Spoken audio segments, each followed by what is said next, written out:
The installation of South African Reserve Bank Governor Lesetja Kganyago as the 16th Chancellor of Stellenbosch University is underway. We take you live to that event now. And ingenuity are at the heart of its mission. Their work is a powerful example of how student leadership can drive real-world change. There are countless other examples of how Stellenbosch students and alumni have identified problems and taken bold steps to tackle them, like Francisca Dako, who, on top of being a Mandela Rhodes Scholar and entrepreneur, hosts soup kitchens to feed hungry students, or Kathin Lee, whose work supports female prisoners through donations from Stellenbosch students. Just this week on Youth Day, members of the university community walked 13 kilometers to raise funds to clear student debt, which remains a huge impediment to access to higher education, effectively locking underprivileged students out and stalling true transformation. I draw great pride from knowing that I am now forever connected to an institution that has fostered this type of care for its students and society at large. In 2018, I was humbled to receive an honorary doctorate from this university. I felt back then, as I do now, the weight of my association with Stellenbosch. Once a stronghold of apartheid-era Afrikaner nationalism and still contending with that legacy. Like many others before me, I recognized the need to express in no uncertain terms that the pursuit of transformation is critical to this university's future. It is true that even in the iron grip of apartheid, there were members of the Stellenbosch University community who were vocal in their opposition to the regime, including the late economist Peter Blanche, whose work inspired wider resistance amongst the student body. But it is equally true that change came far too slowly, and that reluctance to transform persisted well into the country's democracy.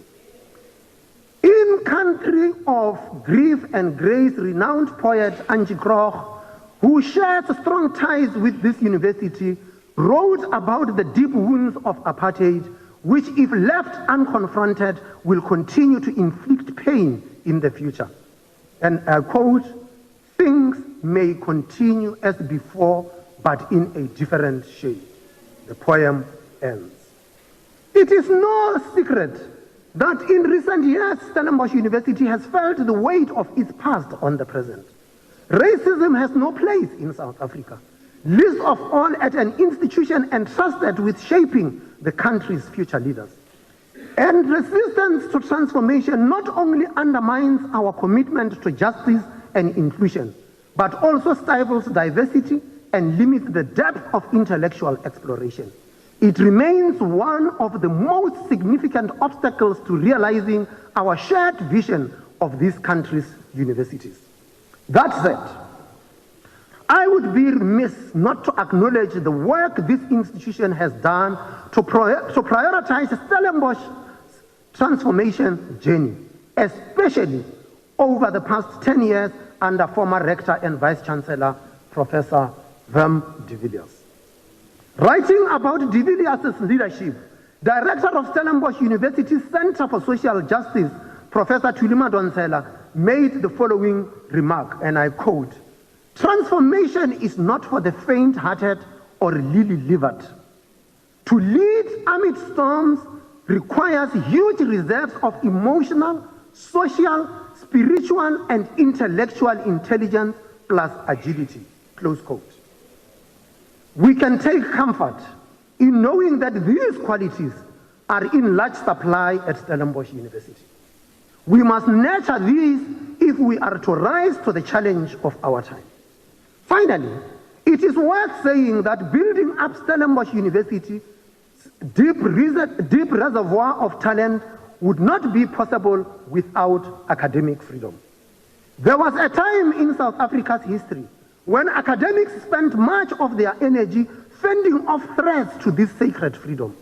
In 1987, students and alumni gathered in this in their thousands across the country to protest regulations that would give the apartheid government more control over university appointments and curricula.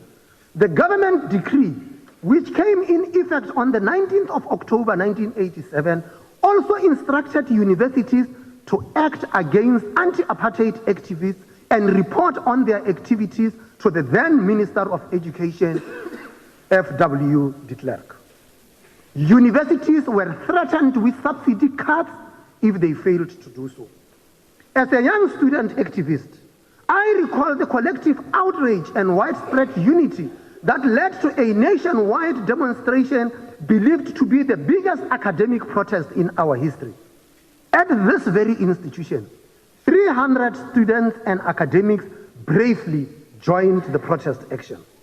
These demonstrations were famously depicted in a series of paintings by Keresemusi Richard Bahulu, who was the first black student to earn a master's degree in fine arts from the University of Cape Town. As some of you may know, sadly, these works were later lost in a fire set by students protesting for free higher education. Coming back to you now from those live visuals from Stellenbosch University as the ceremony installing Reserve Bank Governor Lesetja Kganyago as the 16th Chancellor of the university. He assumed office in January, but today is the ceremonial event. Our reporter Mariska Botha is there and will file a summary of today's proceedings a bit later on in the day.